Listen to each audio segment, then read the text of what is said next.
Kev, we're here at Exeter Golf and Country Club on location today for your reflection piece. I guess we probably should talk about why we're here first, really.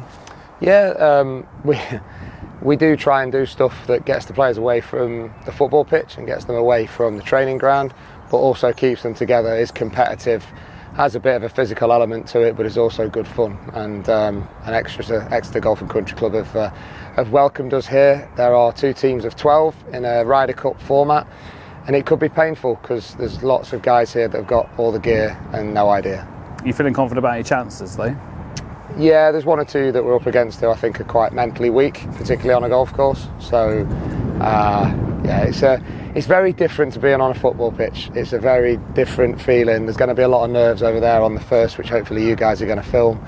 You're going to see some horrible sights, but it is important that the lads, the team spirit, I think we've shown over the last few months how good it's been. The team spirit during the tough time was really good, and it's events and things like this that allow players to get to know each other, where it's not just football and it's not just training.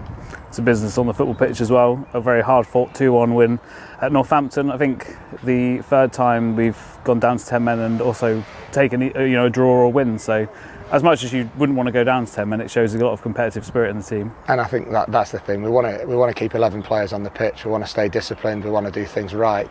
But I think what those 3 games have shown is that when we come together and the team spirit is shown, the unity, the desperation and willingness to put bodies on the line to keep the ball out the net, and obviously on Saturday the character to concede and then go and score is outstanding from the guys. We know there's a lot we could have done better on Saturday. In the first half, when we had 11 men, we should have put the game to bed. We had chances early.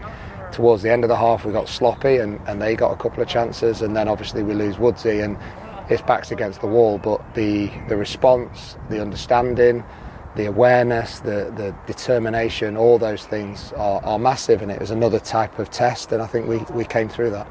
I think the average fan would look at 12 versus 13th in the league with a couple of games to play as maybe one where there's not much riding on it, but it certainly didn't feel like that in the game.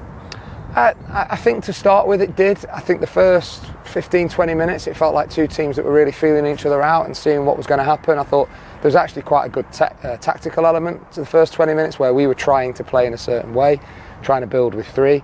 They'd kind of tried to figure us out. They knew that our boxing midfield was dangerous and they locked it down a little bit. And we took an opportunity to change and try to build with 4, and that had an immediate effect.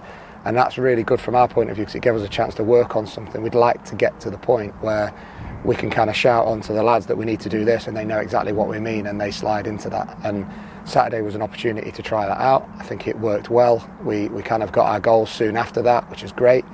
But it's like we've done these before. I feel a little bit daft being serious in a flat cap, dressed like Gary Player, but it's really important that the lads progress. It's really important that the lads understand how far they've come during this season, and then it's up to us to try and keep those guys together with the belief that next season could be something special if we stick to process, if we continue to build, and if we understand how good we can be. Luke Harris put us in the lead, his 4th goal in the last 8 games for him as well.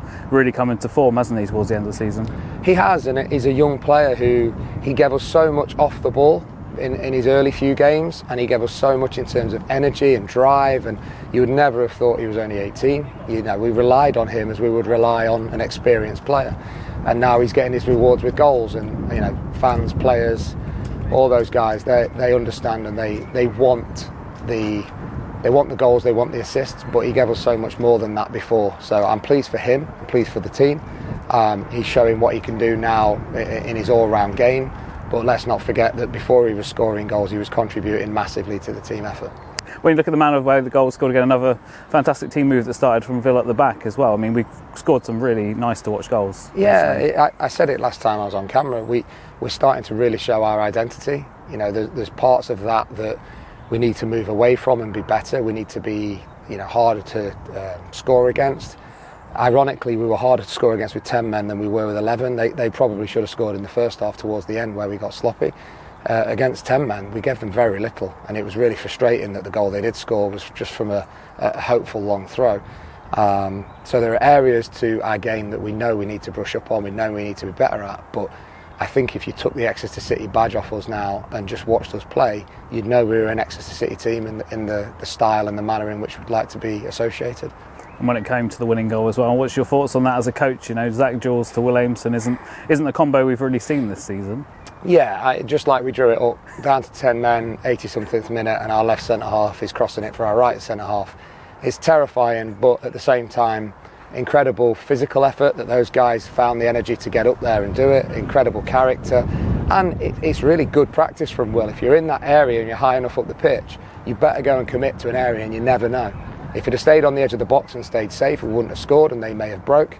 But he saw his opportunity, he sprinted in there, and he got a little bit of luck with the finish, which I think you deserve at that point. I don't think you see too many goals tackled into the back of the net, but on to Saturday, one last opportunity to play at St James Park this season. It's Oxford, you know, need a lot from this game. We obviously want to continue the unbeaten run to 10, so there's a lot riding on this game. Yeah, I love the fact that they need to win. I love the fact that there's a chance of certainly top half, potentially top 10, depending on what goes on tonight. I love the fact it's going to be a full house. We get to show our appreciation to our fan base for the season that they've stuck with us. But it's about winning, it's about process, it's about progress, it's about the next game. It's the last time I get to say that this year with you asking questions. But it's really, really important. It's something that we can set a marker for next season. We can show players out there that we might want to sign who we are and how we do things, and we can build into next year. So this isn't just any old end of season game. This is a really big opportunity, and it'll be an amazing atmosphere. And like you say, one last opportunity to thank the fans for sticking with us through the thick and thin this season, with the signing event after the game. Yeah, and that's brilliant. I had that last year, and it was great. Someone like Stano was out there for about 2 hours signing. I think it'd be Ville this year, probably, won't it? I think Ville, Ilmari, one or two of the guys. I think, you know, they deserve that. They deserve, you know, the good feeling from the fan base, and the fans will deserve to have kind of a little bit of time with them and a little bit of a chat and get a few things signed if they see fit. So I like that family element to the club. It's what we're about. It's community. But up until then, it's all about business, and it's about trying to go and beat Oxford. Speaking of business, I think it's time for you to get to business on the golf course. No one asked us to bring our golf bats, so we'll just film it and we'll leave you to it. Yeah, let's go and put some pressure on Sweens and one or two that's starting.